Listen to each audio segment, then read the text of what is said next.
یہ ہے جو کہ اس کی کمر توڑ کے رکھ دیتا ہے، یہ سکول آف تھاٹ، یہ طرز فکر۔ اب اللہ تعالیٰ اسی سے نکالنا چاہتا ہے، وہ یہی ایجوکیٹ کرتا ہے کہ دیکھیں آپ نے تھوڑا توقف کرنا ہے، وقفہ دینا ہے، صبر کرنا ہے، ویٹ کرنا ہے، انتظار کرنا ہے، یہ دن رہنے نہیں ہیں۔ مسلمان ہونے کے حوالے سے ہمارے لیے حضور صلی اللہ علیہ وسلم کی یا قرآن کی جو مثال ہے یہ بہت بڑی مثال ہوتی ہے۔ اسی کیفیت سے ہمارے حضور بھی دو چار ہوئے۔ ان کا مکی زندگی میں ایک دور آیا جس میں وہ بہت پریشان ہوئے، ان کے زندگی کے حالات بڑے خراب ہو گئے، اور جیسے وہ شیب ابی طالب کا دور تھا 2 سال کا، جب حضرت ختیجہ کا بھی انتقال ہو جاتا ہے۔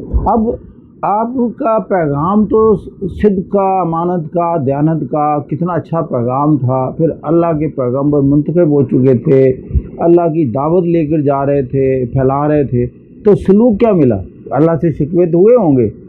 وہ اس لیے میں کہتا ہوں کہ جو سورہ یہ سورہ الضحیٰ، اس کی شان نزول یہی ہے، اس سورہ سے پتہ چلتا ہے کہ آپ کی اس وقت ذہنی کیفیت کیا تھی، یہ سورہ بتاتی ہے۔ ابھی میں اس کے کچھ آپ کے سامنے آیات پیش کرتا ہوں کہ وَالضُّحَىٰ وَاللَّيْلِ اِذَا سَجَىٰ مَا وَدَّعَكَ رَبُّكَ وَمَا قَلَىٰ۔ اللہ تعالیٰ قسم کھاتا ہے، دیکھیں اللہ بھی قسم کھاتا ہے۔ قسم اس چیز کی کھائی جاتی ہے جس سے کسی کو کوئی انکار نہ ہو، جس کی صداقت اور صحت کے بارے میں کوئی سوال نہ ہو سکے۔ تو قسم اللہ کیا کھاتا ہے؟ اللہ قسم کھاتا ہے کہ میں اس روز روشن کی قسم کھاتا ہوں، اس دن کی جو اس وقت آپ کے سامنے ہے، اور میں اس کے بعد چھا جانے والی رات کی بھی قسم کھاتا ہوں کہ آپ کے یہ دن رہنے نہیں ہیں۔ جیسے یہ صبح رات میں تبدیل ہوتی ہے اور رات صبح میں تبدیل ہوتی ہے، اسی طریقے سے یہ جو تنگی کے دن ہے انہوں نے فراخی میں بدلنا ہے۔ نہ ہی آپ کے رب نے آپ کو چھوڑا اور نہ ہی وہ آپ سے ناراض ہوا۔ پھر کیا نوید سنائی؟ بے شک آپ کے آنے والا وقت پہلے سے بہتر ہے، اور آپ کا رب ان قریب آپ کو اتنا عطا کرے گا کہ آپ راضی ہو جائیں گے۔ اس کے ساتھ ثبوت فراہم کیے کہ آپ کو یتیم نہیں پایا اور پھر ٹھکانہ فراہم نہیں کیا، یعنی جب آپ دنیا میں پیدا ہوئے تو آپ کے والد بھی انتقال کر چکے تھے، پھر آپ ابھی چند سال کے تھے تو ماں کا بھی انتقال ہو گیا، تو اس بے سہارگی کی عالم میں آپ کو بچپن ملا، اور اس کے بعد اللہ فرماتے ہیں کہ دیکھو میں نے پھر آپ کا ٹھکانہ فراہم نہیں کیا، کہ آپ کو پالنے کے لیے پورے انتظامات کیے، کہ آپ کو پہلے دادا نے پالا، پھر آپ کے چچا آپ کو لے گئے، تو آپ کو جوانی تک آپ پہنچے ہیں۔ اچھا، اب یہ ثبوت کے طور پر چیزیں پیش ہو رہی ہیں، لیکن 3 چیزوں کا وعدہ لیا آپ سے کہ آپ نہ یہ سارے کام ہو جائیں گے، 3 کام ضرور کرتے رہیے، اور یہی میں سمجھتا ہوں ہم سب کے لیے ہدایت ہے۔ اگر ہم اس سچویشن یا اس برے حالات یا پریشان کن حالات سے جان چھڑانا چاہتے ہیں تو ہمیں بھی ان 3 چیزوں کا خیال کرنا چاہیے۔ وہ 3 چیزیں کیا ہیں؟ پہلی چیز کہ کسی بھی یتیم پر سختی نہ کرنا، ایک بات۔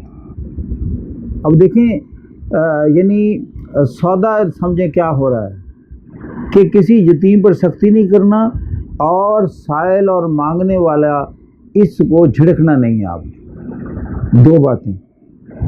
اور تیسری بات یہ کہ اللہ نے جو آپ کو نعمتیں دی ہوئی ہیں نا، ان کا ذکر کرتے رہنا ہے، گویا کہ گریٹیچیوڈ کی کیفیت میں بھی رہنا ہے، کیونکہ ہم جب پریشان ہوتے ہیں نا تو ہم دیکھتے ہیں کہ جو کچھ اللہ نے اب تک ہمیں عطا کیا اس کا کبھی ذکر نہیں کرتے، بلکہ بزرگ تو یہ کہتے ہیں جب اللہ سے دعا بھی مانگنی ہو تو سب سے پہلے تو اس کی عطا کردہ نعمتوں کا ذکر کرو۔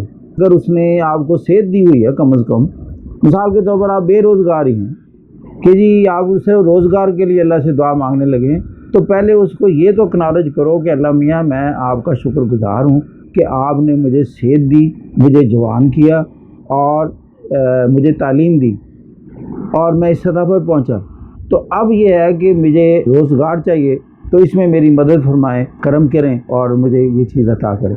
تو یعنی ہم یہ گریٹیچیوڈ میں جانا دراصل ڈپریشن سے نکلنے والی بات ہے، کیونکہ جب بندہ ڈپریس کیٹیگری میں ہوتا ہے نا یا کنڈیشن میں ہوتا ہے، اس کی سب سے بڑی جو سائیکولوجیکل پرابلم یہ ہوتا ہے وہ جتنی اس کو نعمتیں میسر ہوتی ہیں نا وہ ساری مائنس کیے بیٹھا ہوتا ہے۔ مثال کے طور پر آپ دیکھیں گے ایک شخص ہے، بہت بڑی کوٹھی کا مالک ہے، گاڑیاں اس کے پاس کھڑی ہیں، نوکر بھی اس کے پاس ہیں، تو اگر آپ اس کو پوچھیں کہ جی ٹھیک ٹھاک ہو، وہ کہیں گے جی میرا بہت مندہ حال ہے۔ بندہ پوچھے آپ کو کیا ہوا ہے، آپ کے حساب سے تو یہ ہے کہ جی کوٹھیاں آپ کے پاس ہیں, نوکر آپ کے پاس کھڑے ہیں, کچن میں کھانے پینے کا سامان بھی پڑا ہے, تو تمہیں مسئلہ کو ہو سکتا ہے وہ کہنا جیڑی پریشانی مینوں ہونا اللہ کے سننے دو. اب پتہ نہیں اس کو آگے کیا پریشانی, وہ تو آگے بتائے گا نا آپ کو. تو چیزیں یہ ہیں کہ آپ اللہ سے ضرور طلب کریں, لیکن اس سے پہلے اکنالجمنٹ میں جائیں کہ یہ تو کریں نا, شکر تو ادا کریں.